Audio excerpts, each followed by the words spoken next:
Okay, Nick, Hey, you're looking forward to a big year. oh, it's going to be a big year, Lynchy. Last year was okay, but It this was year pretty good. you've got This year we're on fire. Monster. Fresh from Ad Age, Agents of the Year, D&AD, DNA, the agency. ADC, Yeah. award. Oh, no, they didn't do it. But it's a big year internationally. Yeah, we've had a good All year. offices on full ball, or at least New Yorkers. Yeah, well, and London's doing awesome. Our South American offices are doing really well. So, yeah. So it's all go. Yeah. So give us some highlights. Just individual highlights. So I think Start with work. this year, the piece that we did for the Ad Council, Love Has No Labels, which I think is, over 100 million views. That should do well in a few categories. That came out of a sort of a personal thing you were trying to do with the Ad Council? Yeah, so Who that- even thought of the whole thought of it? Well, it actually started with Wendy Clark Yeah. from Coke, and it started as a sort of an internal idea from her team. Yep. And then we took it. And the interesting thing about that was the original idea involved taking labels off products, right? Yes. But part of the way that you get donated media through the Ad Council is that you can't have brands presented in. So we had to come up with an idea that was similar to Love Has No Labels, but had no brands in it. Yes. So that's how Chris and Eric, the team, sort of worked on it. Chris is an Aussie guy. Yep. So they came up with this little video, which it just went crazy. Yeah. 100 million views. Yeah. So that's got a good chance for. That's in a few categories, so that should do well. We've got some innovation work that's come out of our accelerator. So we have an accelerator where It's going really well. that's doing. 2 years ago it started. Yes, I think 2 years ago we're onto our. We've had 2 accelerators and brought 10 companies, 10 startups to market. Amazing. And we're starting to do. We're doing one for the LA Dodgers in California, and we're also looking to do a retail one in Germany. But So- you kind of, that's on the same principle as a real venture capitalist. I mean, you actually have a share of those companies. That's right. Yeah, we So have you're not just equity. doing it for fun Yeah. or- No, and the exchange. Why it's Why is it a good interesting. deal? Why is it It's a good. It was interesting to startups because the exchange really helps them. We give them help with their product. Yep. With design and technology and marketing and all that sort of stuff. So Stuff I normally have to pay for. that's right, and it's also stuff that you'll find a lot of startups are not equipped to do. And sometimes, we do strategy for them to figure out. They often figure out what their market should be, what they should pivot to. So it's and then And we you've have. also done your homework on the first place. That's So- right. So they Yeah, know that's they're right. good or they know they're in the market. And so they basically what happens is when we have an accelerator, we get a whole bunch of companies that apply. We choose 10, and they come to RGA and they work with us for 3 from months, different places in the world. all over the place. Right. All over. So it's open to anyone with a great idea. Yep. Fantastic. Yeah. So RGA, where's it heading creatively? By the way, this guy from Entourage here. Say hi. Sorry, Nick. My favourite series is Entourage. Yeah, right. Where creatively? Yeah. Well, because you're changing all the time. Yeah, You know. yeah. I think the thing that would distinguish us in our industry is that it's that we have a very broad definition of creative, right? Yeah. So we have great systematic thinkers that are good at doing software and products, and then we've got great storytellers, that can do TV spots and stuff, and we've got everything in between. I'd have to say that the one thing that you thread through everything now is social. Yeah. So it's almost impossible to be successful without considering how what you're doing lives in social. So that would be the thing that. And also that helps you tremendously with reaching a huge market. Yeah, that's right. So you don't get 100 million out of it. you get a network effect. TV ads. Yeah, and so what it does, I think, is the good stuff. The good stuff does better now. Yeah. The mediocre stuff dies a horrible death. So you get pretty clear signals for the market. Yeah, no in one passes social. on rubbish, do they? No, that's right. So it's interesting. It's and that's developed very rapidly. It's only been in the last 5 years that you could say that has become the main thing, along with the fact that this is now the mainstream. Right? This everything comes through this now. Yeah.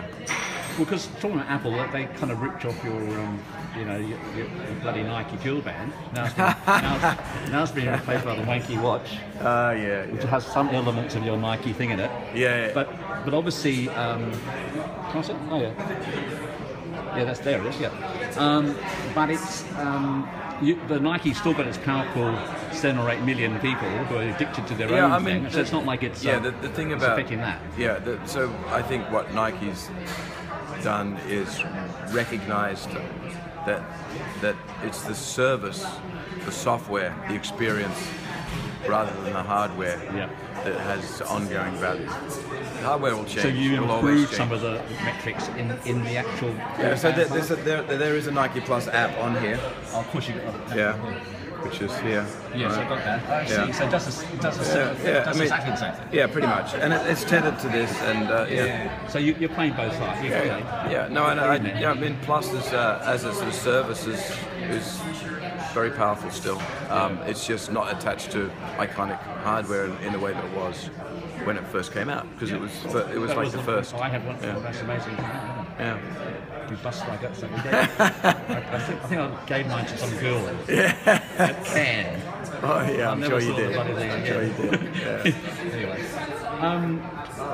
how's the region going for Asia Pacific region? Good. What office by office? You got Singapore? Yeah, so we've got Singapore is doing well. Our MD of the region, a guy called Jim Moffat. Yep. He's going to be here. You might want to track him down. Yep. He's an RGA veteran, used to run the London office. Now he's in Singapore, running the region, which includes Sydney and Shanghai and Singapore. Yep.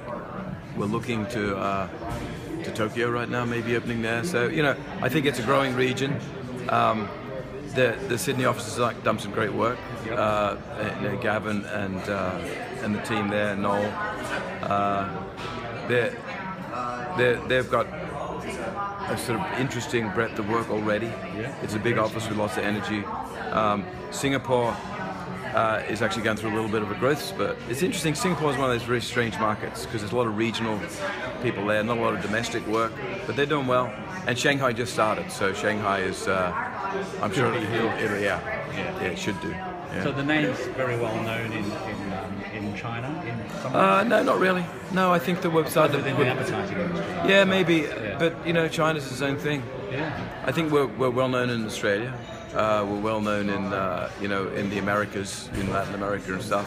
In Asia, in some places, I think we're well known. But China's its own thing. Does each office kind of work on its own, or do you have? It's very networked, very networked. Yeah, so that's part of our value. I mean, the thing is, as I was saying before, on one hand we're doing accelerators and software, on the other hand we're doing TV and narrative work.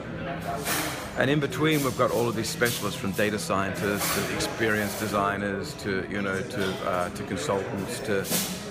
So if you look at that as a sort of as a palette to draw from, then you're probably going to have to draw from multiple offices. Yeah. So with our Sydney team, for example, are always working with our Buenos Aires team and with our New York team and our Singapore team. So we're very networked.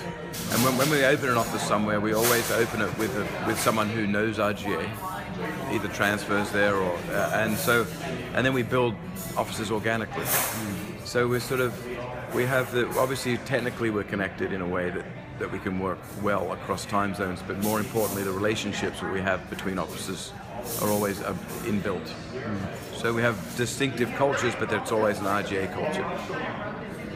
You did the game before the game. This is for Beats. Yeah. I mean, what part of that do you play?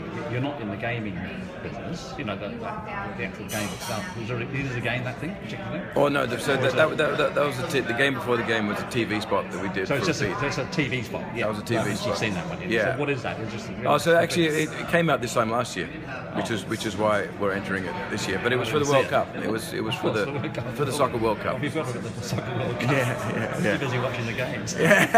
The real game. Yeah. So it was for Beats by Dre. And that's actually in the shortlist this year? Yeah, I think should be. Hopefully. We'll see. It's entered. Yeah, it's entered this year. Yeah. And you got Hammerhead. And what's Hammerhead? Oh, Hammerhead's one of the startups from the accelerator, and it's a piece of hardware that you put on your bike that's connected to your cell phone, and it navigates. It helps you navigate. Yeah, great. Yeah, it's awesome. Anyway, good luck. And, thanks, mate. hopefully see you on stage, maybe. Yeah, probably. Cheers. Cheers.